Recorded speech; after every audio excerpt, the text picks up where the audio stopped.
Hi, welcome to another retro season in review. Lachlan 2612 Sports Channel here, and this time we review the Essendon Bombers of season 1993.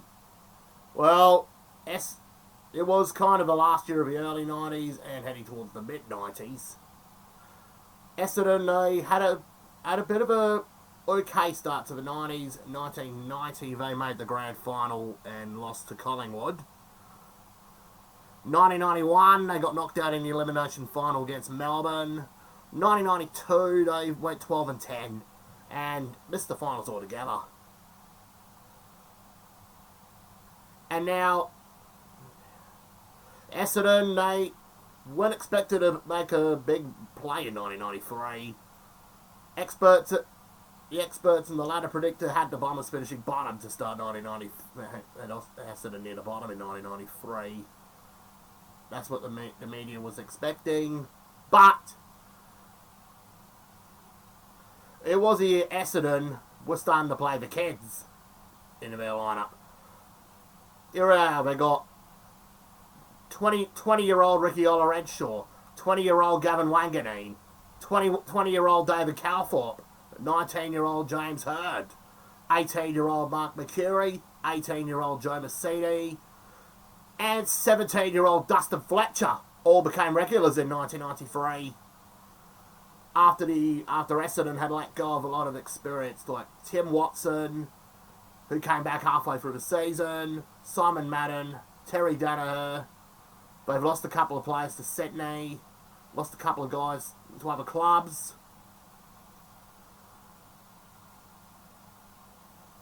And so we begin the show for 1993. So, Essendon, well, they did not go off to a good start they got off to a great start in the pre-season. First round of the Foster's Cup, they beat the Brisbane Bears at Kardinia Park. Quarterfinal, they took down the Crows at Waverley on March 7, which is while Waverley Park at their turf had resurfaced the turf. Semi-final, they beat the West Coast Eagles at Waverley. Grand final, in front of a crowd of 75,000, they took down Richmond. And sorry about that, Essendon. Sorry for having Richmond Court covers on Essendon fans while I'm doing an Essendon season in review. Anyways, before we get back to the results, I'd like to give a shout out to all my viewers who go for Essendon, and also like to give a shout out to people who I know supporting Essendon, like Ashley, and Tim, who are both my cousins, Uncle Paul, who was my uncle, and I got a couple of friends and some bosses, and had some work bosses who went for Essendon.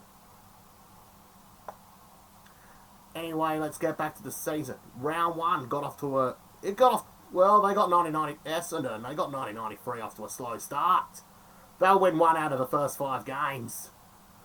They would lose the opening round against West Coast at Subiaco, all while the Eagles run fell into 1992 pennant. Round 2, they drew with Carlton.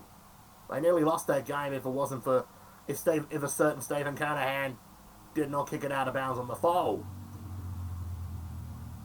Then in round 3, sadly for Essendon, well, they managed to lose to Collingwood when Collingwood were off to a flyer that year, looking like they could be premiers. Round 4, Essendon managed to beat Sydney, and that was Sydney's last game with Gary Buckenara at the wheel, before he was replaced by Ron Barassi in round 7, with the Swans having to have Brett Scott as an interim for 2 games. Then in round 5, Essendon was sitting at 11th, after they were losing to Footscray at Western Oval.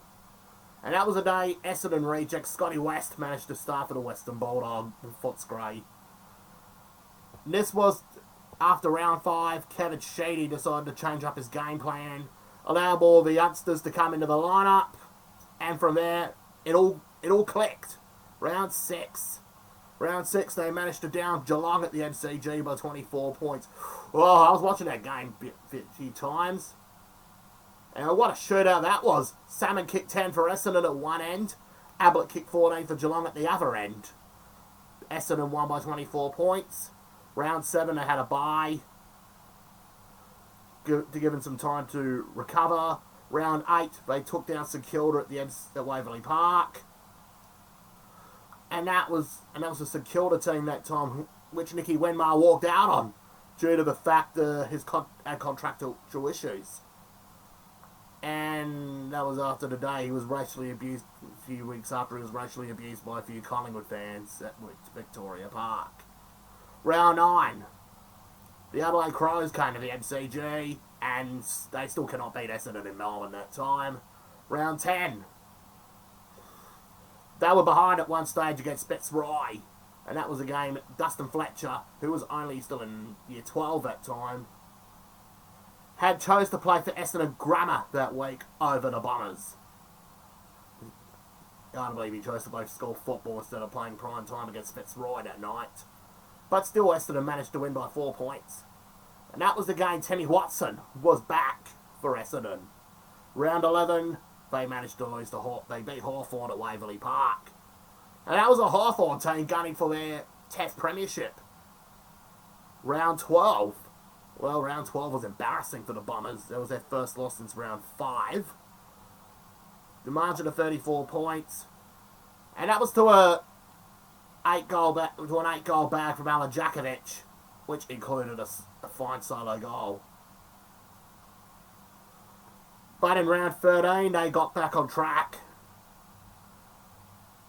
with a win at Optus Princes Park against Richmond. Final margin was 78 points. Before they would hammer the poor old Brisbane Bears by 116 points at the MCG a week later. Before they would lose to North Melbourne on Friday night in round 15 at the MCG. And that was a North Melbourne team with Wayne Carey still starting to become their captain and was becoming one of their best forwards. Round 16, Essendon, they managed to beat West Coast at the MCG. The Eagles were about to win it at one stage until an inaccurate Paul Salmon took a mark on the line. Line up for the shot, he put Essendon in front. And that was one of the best goals for Essendon in 1993. Round 17, they managed to belt Carlton at the MCG Carlton by 21 points. And that was a Carlton team who they played off in the grand final a year later. Well, not a year later, a few months later. Then in round 18, they beat Collingwood at the MCG by 68 points. Then a 21-point win over the Swans in round 19 did the trick.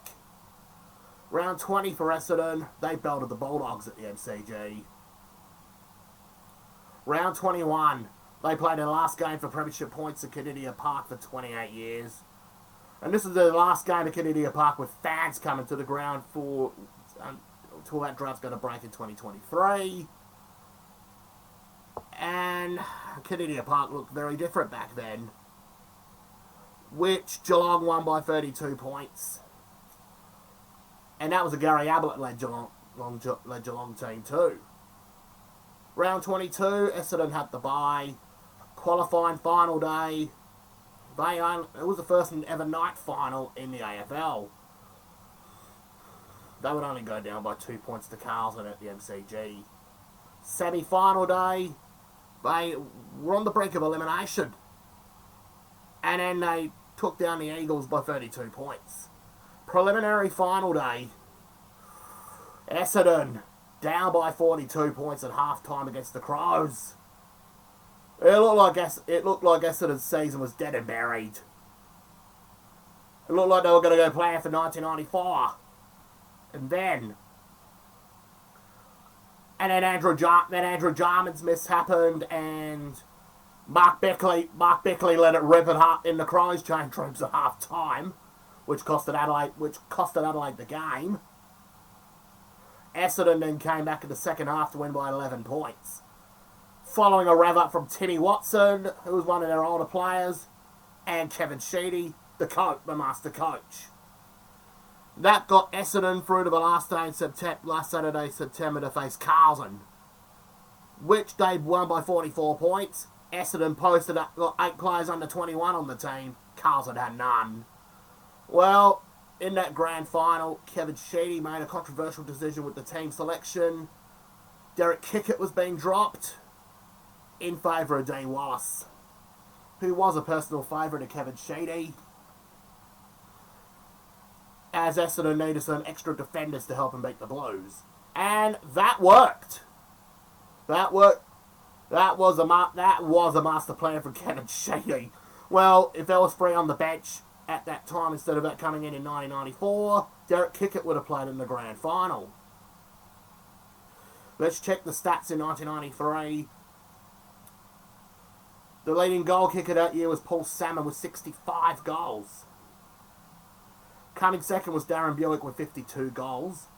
Derek Kickett managed to bob up with 38. James Hurd kicked 31 in his first year. Button managed to lose the Norwich Rising star today for Buckley, who turned out to be a great player for Collingwood.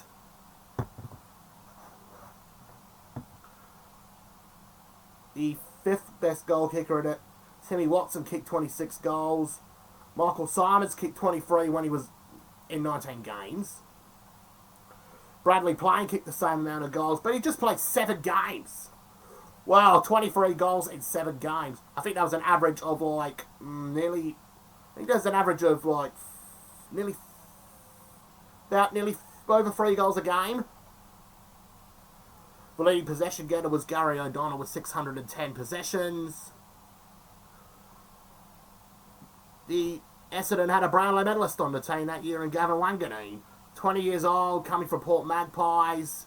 He polled 18 votes and won the 1993 Brownlow medal.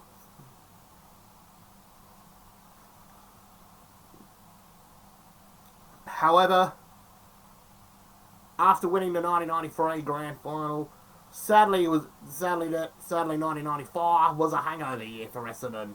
Their September hero Michael Long went down in February with a knee injury against the Eagles in a practice game, and that was it for their season. 1994 they finished 10th. It was a hangover year for Essendon. 1995 they returned to the finals and got knocked out in the semis by Richmond. 1996 Essendon got knocked out they made it to the prelim that year without Paul Salmon, who left for Hawthorn. And they were developing the likes of Scotty Cummings, Scotty Lucas, and Matthew Lloyd to play up forward, with Lloyd and Lucas turning into star players in 2000. Cummings would later become Port Adelaide's leading goal kicker and West Coast leading goal kicker. The Bombers they were 1 point away from making the grand final and from sending the game to extra time. They're 2 points away from making the granny in 1996. And they had 2 1-point losses in the finals that year. First to the Bears and then to the Swans. It was heartbreaking for the Bombers. 1997 was a very down year for that club. They finished 14th. 1998, they finished 8th and got knocked out by North Melbourne. 1999, minor premiers, but they had their hearts broken in the on preliminary final day by one Anthony Koutafidis, as he would help Carlton get their revenge for 1993. And that will just about wrap up Essendon's 1993 season in review.